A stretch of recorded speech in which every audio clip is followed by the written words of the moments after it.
Hey, it's Shit Talk Reviews. Welcome to this episode. How's it going, fellas? It's going good. Doing well. As always, I'm John, and I'm pointing, but you don't know who I'm pointing at. Derek? Yeah, David. Yes, David. He forgot his name because his cranium is so huge. There it is. See it, everyone? There's nothing but rocks inside of that thing. I could grow my hair. I could grow my hair out and just have bangs. I mean, have you considered implants just to bring it down? You know what, though?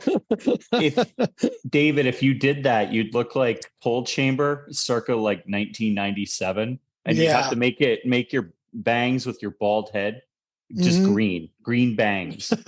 And then do like the robot while you're playing your bass.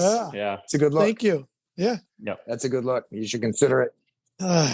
So let's get right into things today. We are going to discuss the new release from Queens of the Stone Age, In Times New Roman. Were you guys Queens fans prior to this at all? Yeah, somewhat, John, for me. Need you ask? I'm a knuckle dragger. No, I can't stand them.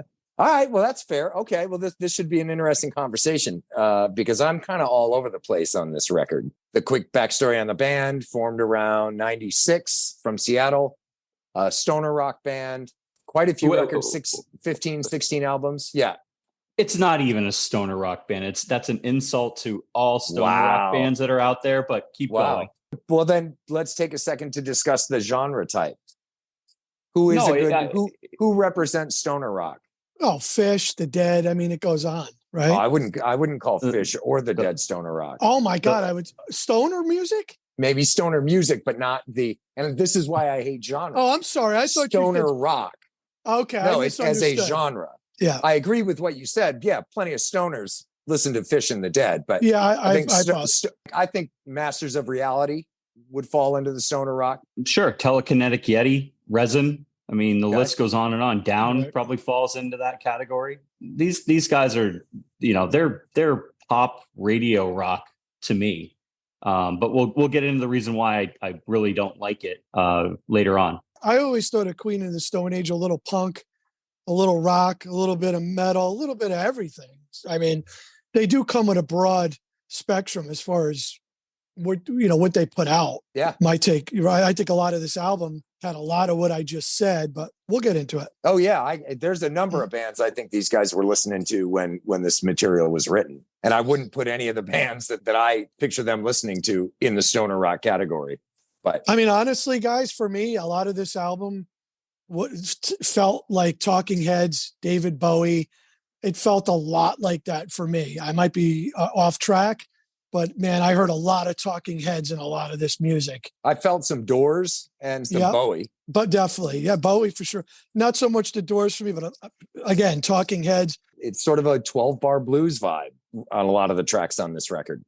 I heard White Stripes in there, like tons of White Stripes. If you go back and listen to the earlier White Stripes material and you listen to this album, it's produced, virtually the same.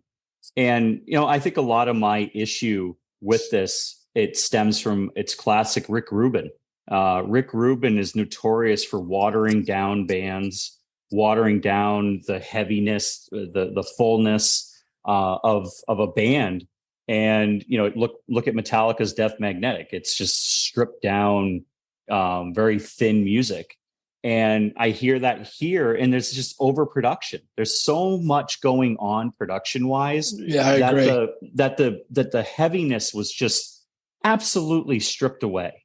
And some of their earlier works just was, there was still that heavier sound that, the stoner doom feeling stuff was there on the earlier stuff. I'm telling you, Rick Rubin got his hands on this material and stripped it, and he tinkered, and it makes for a less than stellar album. And it's classic Rick Rubin. I didn't think Rick Rubin produced this. I thought this was a self-produced record. I know they've worked in the past. This album, The New Times Roman, was worked at the Pink Duck Studios, which is Josh's studio, as well as Rick Rubin's Shangri-La studio in Malibu, California. So listen, all the signatures there. I have been talking about Rick Rubin going back to my Hit the Pit and Mega Kung Fu days. He waters shit down and ruins bands. And, you know, I will say this. I mean, I have to read this to you. Geezer Butler, after doing 13 with Rick Rubin, he said to Eddie Trunk a couple years back, he says, it was a weird experience, especially with being told to forget that you're a heavy metal band. That was the first thing Rick said to us. He said, play your very first album. Cast your mind back to when there was no such thing as heavy metal or anything like that, and pretend it's a follow-up album to that, which is the most ridiculous thing to think. And he went on, and he didn't have good things to say. Ozzy absolutely hated working with Rick Rubin. And, you know, the album did well because everybody knew it was the last Black Sabbath album. But it was thin. It was not a heavy record. It didn't have some oomph behind it, and it could have been a lot better. And I feel like the same thing rings true here. This band is talented. It just is tinkered with, and it just sounds very watered down. Yeah, I certainly won't deny that this is not a heavy record by any stretch. Some of their past material is they've got some ripping tracks. Song for the Deaf is just, I wouldn't call it blistering, but it's a cooking, you know, it's a great album, rocking piece of music. Yeah. And this is not. And for the record, I didn't think you guys were going to love this, but I figured it warrants talking about because it's Queens of the Stone Age. They're a big outfit. They've been around a long time. And they have put out good stuff before. You know what, John? It's like Avenged Sevenfold. You wait 5 years for them to come out with their new album. You're disappointed. It's been 6 years since this band put out their last album, so the expectations are there. For me, it just fell on its face. The other thing that and I just have to say, and I said this to you, John, was that their earlier works there was 5 albums with Mark Lanegan from Screaming Trees that was involved with the band. And I went back and I listened to that material with Lanegan, and I like it a lot more. Mm-hmm. And that's not to say that it's because I'm a fan of Screaming Trees and Mark Lanegan, but there's something missing in this. There's no earworms. There's no hooks. There's no heaviness. It's just this watered down attempt at being Queens of the Stone Age. And I do wonder how much of Lanegan, having not been in the band now for, I think this is the second album, has hurt them. And again, they might be established enough that fans of the band are going to love everything that they do anyways. That's but right. I do think from a production standpoint, it's lacking. And just a songwriting standpoint, it just isn't creative. It's not pushing the envelope. It's not interesting at all. It's funny Derek brings that up because, first of all, I love the Screaming Trees. Oliveri was there from 01 to 05. Mm-hmm. And I made that note that Derek just said, and I even threw Nick Oliveri in there, who was in the band from 98 to 04, because in my opinion, I'm not a huge fan of them, but I'm a fan enough to know that when those two guys left the band, it changed the dynamics. No doubt. Yeah. Especially on the harmony and vocals, those two guys added to the band. That's my opinion. Queens has had the list of people that have been in that band, you know, done collaborations in projects or played on certain songs on the records over the years is huge. Well, that's the problem with this band. They've had a revolving door. It was exactly what you just said. I wish I could remember where I read this so I could give the writer credit, but I read a review for this album. I'll paraphrase and say, it's got a lot of good songs on the record. Are any of them going to wind up on, you know, the long-lasting playlist of Queen's classics? Absolutely not. You know, on an individual basis, if you take it song by song, the songs aren't necessarily bad songs. You may like some more than others, but on a case-by-case basis, there's some good stuff on there. But for me, it was a miss because it's not what I wanted from Queens. I wanted another heavy ripping album with just a bunch of crushing tunes on it, and it's just not there. Go ahead, John. Sorry. I will say this though about Queens of the Stone Age, and that's one of the very punk rock things about them is they're going to do whatever the fuck they want. I respect that. I kind of dig that this is what your expectation is. Well, if we meet it, I guess that's good for you. But if we don't, that's not my fucking problem. Yeah. I say this every week. Consistency matters. again, if you have created a precedent with your fan base, going off a reservation completely or bringing in a Rick Rubin to water down your sound and make you sound like a lesser version of yourself, you're going to disappoint people. And sometimes, it's kind of like with going to work. If you have set a precedent, you've got to stay at that precedent. You don't go backwards. You're always moving forwards. And you should be trying to make the sound that you have better, better, better. But going off the reservation completely or diluting what you do, it's a miss. No, I was just going to say, if you listen to a lot of this album, especially like Paper Machete or all that stuff, he's got some. Josh Holmes he's got some anger on this album. A lot of it's directed to what I think is a girlfriend or an ex-wife. So it kind of sounds like there's a little bit of anger in here. Maybe this is more his album than the band's. He has some legal problems, and look, I don't think we should touch on it in this podcast. And it's out there, and it's going to go through the court system and whatever. We can stay away from that. But look, the guy is talented. I also had a note here that maybe he's the Henry Cavill of music. He's hard to work with because of the revolving door of folks coming and going within the band.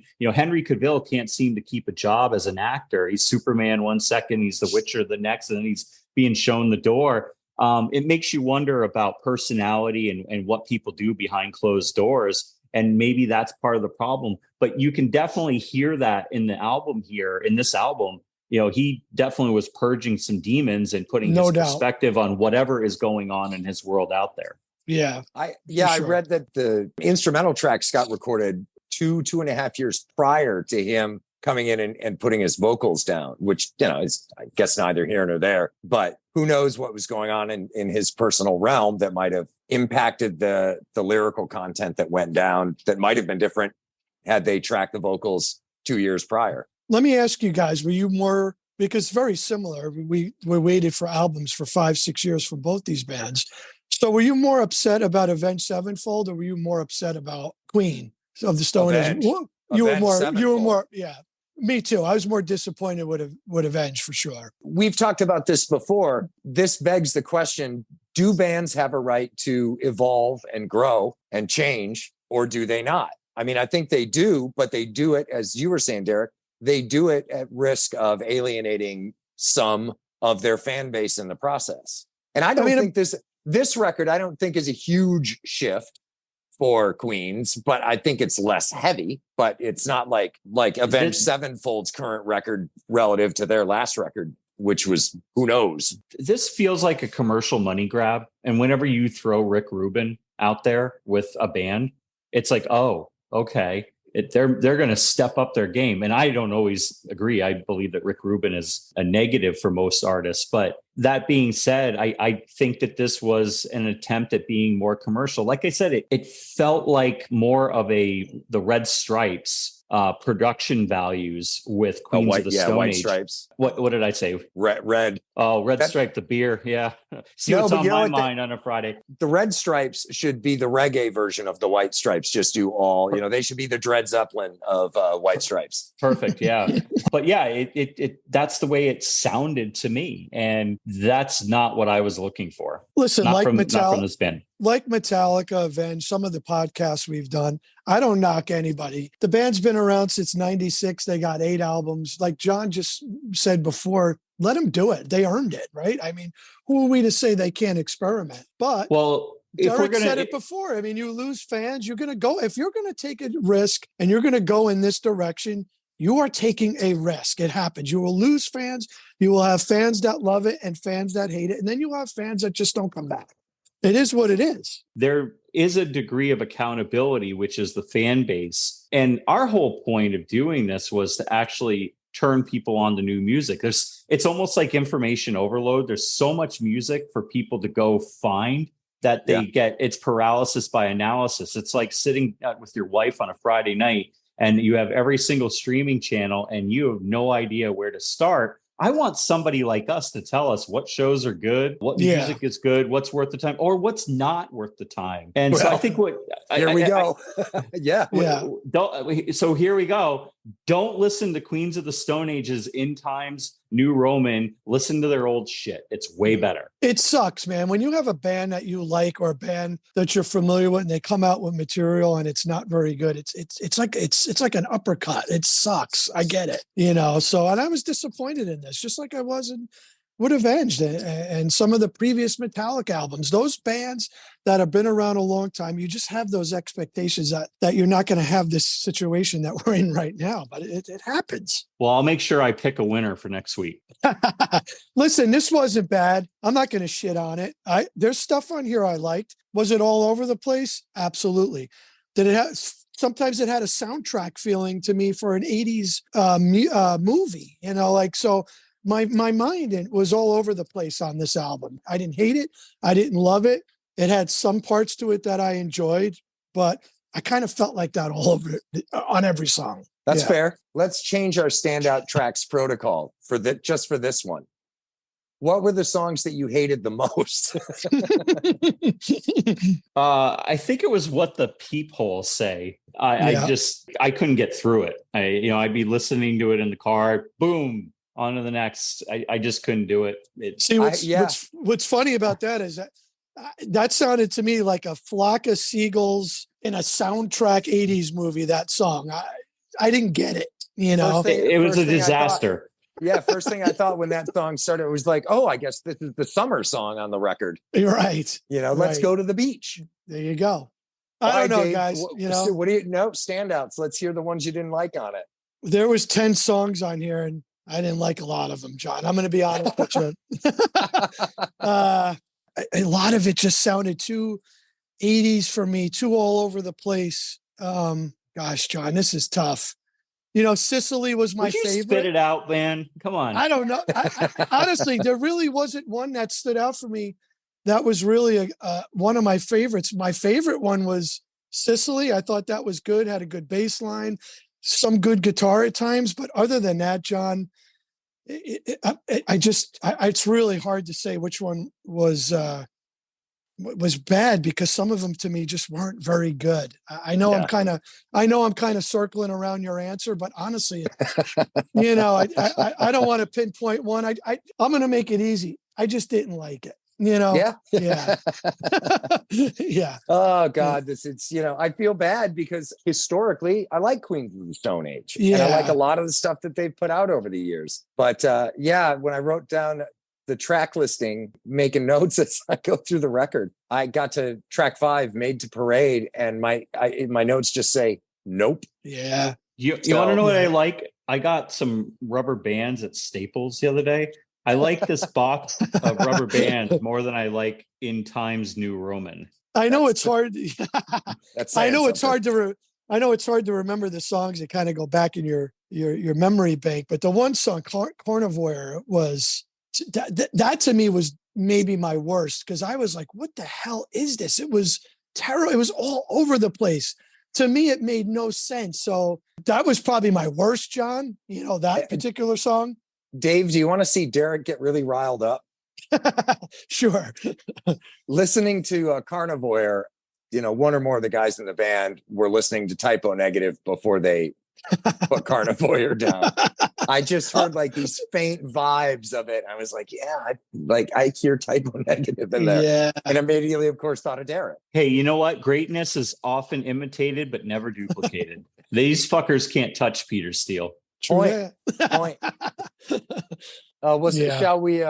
Shall we dispense with the pleasantries and just get right to the meat and potatoes of it? Sure. I mean, yeah. Who wants to go first on this one? 5. There you go. 5. That's it. Yeah. I mean, you have anything more to say, Derek? Or are you just I just want to delete it from never listen to it again. What did you give Avenge? I'm just curious. I don't remember. Okay. No, it was better than 5. I'll tell you that. They at least tried. And their production values were good. The production sucked on this, and the music sucked. So I'm there with Derek. The production quality was not very good. The lyrical content was okay. I mean, sounds like he's got some deep demons that he's trying to get out there or talk about, and some inner pain, whatever you want to call it. The theme to me, just wasn't there. And the performance quality, I never knock anybody for that. on this, it was decent. I'm not going to bash these guys for something they put out. For me, it wasn't very good. I'm going to give it, anywhere between a 5 and a 5.5. I can't go any more than that. I just can't. That's fair. Well, it's interesting. You guys both really dislike the production. As a production fan, there was stuff that I really liked on the record from a production standpoint. There's also stuff that I wasn't wild about, but I'm a fan of the studio trickery. So that was the highest portion of my overall score. But with that being said, I still only landed at a 6. Well, so we're all same page. Yeah, it did not land well for me. Disappointing, really, for me, because man, Songs for the Deaf compared to this. I mean, come on. What the hell's going on? Right? How do you just jump and leap from something so out of the character? It's so different. I guess I just don't understand it. 2000? Yeah, 2000, maybe mid 2000s. 2002, something like that. Yeah. And I'll be honest with you, their last 3 albums, I'm familiar with it, but nothing like their first 3. It kind of just dropped off for me after there. But I should have went back and listened to the album or 2 before this one, and I usually do. But to be honest with you guys, I think I was so disgusted in this, I kind of just was like, yeah, I mean, I hate to say it, but I think after listening to this one, I was just kind of like, yeah, I think I'm done. Yeah. We're Ship Talk Reviews. Good night. Well, that's the thing, we historically have not ship talked the bands too much, with the exception of Avenged Sevenfold, but this one, not great. Yeah. We should point out that, as always, these things are subjective, and there are going to be people out there that listen to this and think it's a great record. Yeah. And they'll be well within our rights to tell us all to, go fuck ourselves, I guess. But and listen, it's like this week when I came into your office. I mean, it's Queen of the Stone Age. You got to hear it, right? You got to give these guys a listen. I mean, you do you have to. You don't just not listen to it. Yeah. To Derek's point earlier, we're doing a disservice if we don't tell people what we think suck. Yeah. In addition to what we think is good. And it sucks saying it sucks, right? It sucks doing this. It's when nobody wants to shit on a band. Yeah. Derek, do you want to share who we get graced with next week, or is that privileged information so far? No, I'm teeing up the new Puddle of Mud for you guys. Sweet. Nice. Just kidding. I'm not. That's not funny. No Puddle of Mud. I'll let you know. All right. Well, unless we want to spend another couple of minutes, which I'm totally on board with, discussing Dave's forehead, let's put this one in a box and put it on a shelf. You know what I think? I think we should do a test next week. Get a football helmet and see if his massive cranium will fit inside of it. I have a kind of an oval pinhead, so I think it will go in there pretty good. Okay, so if it gets in there and we stuff that great gazoo in there, will it come out? Or do we need to get butter? Listen, if you get me, could you get me a kazoo helmet with the antennas sticking out? Yeah, I'm sure we can find it somewhere. Yeah, Halloween's coming up. We're definitely doing that. Anyway, it is what it is, boys. In any case, we appreciate those that stop by to hang out with us for a little bit, and look forward to doing this again next week. See ya. See ya.